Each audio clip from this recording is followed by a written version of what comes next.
academics, a passion that has grown noticeably stronger with each passing day. His innate drive to succeed led him to some of the most challenging IB and AP courses the prep offers, and he truly excelled each step along the way. In addition to his demanding course load, Ryan also participated in a multitude of activities outside of the classroom, whether it was his involvement in the NHS or as a member of our summer outreach project.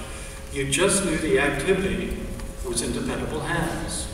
The awards he recently received at the senior dinner on June 7th are a testament to his character and work ethic. What made him even more remarkable was not only the laser-focused yet understated way he mastered the classroom material, but his keen sense of humor, his strong sense of family, loyalty to his classmates in school, and his strong desire to, in his own words, help take care of the world around him. He will be missed. It is an honor and pleasure to introduce the valedictorian of the class of 2016, Ryan Harkin.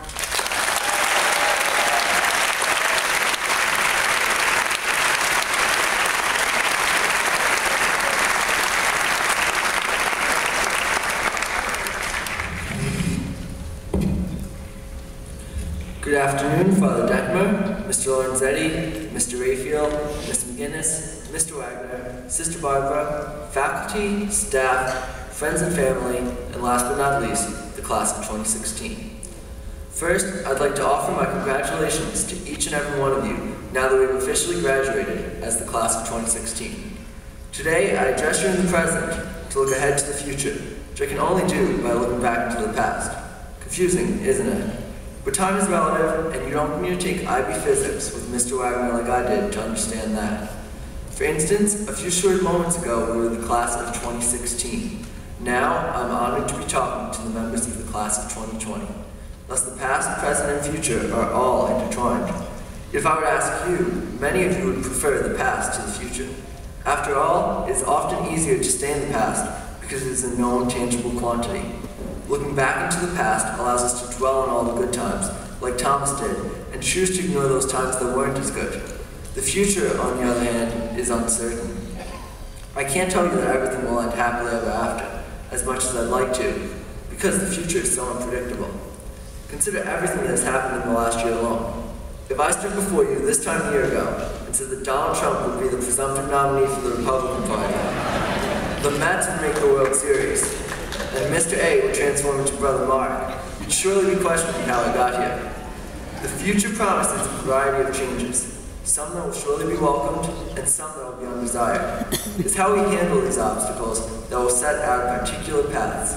While we may not have the ability to change our pasts, we do have the power to alter our futures. In order to shape our futures, we have to take a step back into the past, specifically our experience over the last 4 years at St. Edmund Prep. Think back to the people you were at freshman brunch when we first came together and take a look at who you've become. Each of us has changed in some way or another over this time, mostly for the better. There have been many positive influences in our lives here at the Prep, from our peers to our teachers. Just as we can learn equally from our successes and failures, the lessons from fellow students and faculty alike have been equally crucial to our growth and development. This brings me back to the first day of physics class in sophomore year, where Mr. Wagner's first words were, "We don't just learn physics, we learn life too."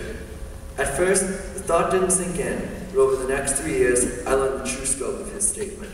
We didn't just learn physics, math, English, and history. We learned life from all those around us. Our teachers have instilled in us a strong core of values, as they strive to mold us into a well-rounded group of young men and women. As we took this road together, making memories along the way, our experiences taught us more about ourselves and those around us. The lessons we learned here have prepared us for everything that will enable us to be successful in the future. The last 4 years, we have grown as individuals together. None of us could have gotten to this point without the other's help, and this day is representative of that theme.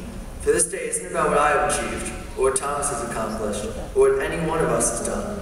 Rather, it is a celebration of the collective effort it took to get to this day. Now we must carry on in the same spirit. For if the class of 2016 is going to make an impact on society, it will not be done off of the efforts of one or two, but on the backs of the whole. I'm confident that each individual in this auditorium is capable of great things on his or her own. We have the capacity of doing greater things together. If we truly are a family, as we've been told since the beginning of freshman year, then it shouldn't matter that time may pass before we see each other again, because family is always there for each other. 4 years from now, we'll be doing the same thing all over again as the class of 2020. Many of us sitting in different locations, wearing different colored caps and gowns. On our way to reaching this destination, we'll encounter many new people, places, and ideas. In fact, we will encounter new selves, but despite all this change, there will still be constants in our life. As we each take our respective paths, we should know that we won't be making this journey alone. We have the continued support of our family, both here and at home, friends, and former teachers and classmates as well. And when things are really uncertain, turn to God. Our faith has been an important part of everything we've done here, both in and out of the classroom. We don't have all the answers, but with God's help, anything is possible. Therefore, class of 2016, I wish you limitless success in all your endeavors. Good luck in where you're going, but never forget where you came from. Thank you.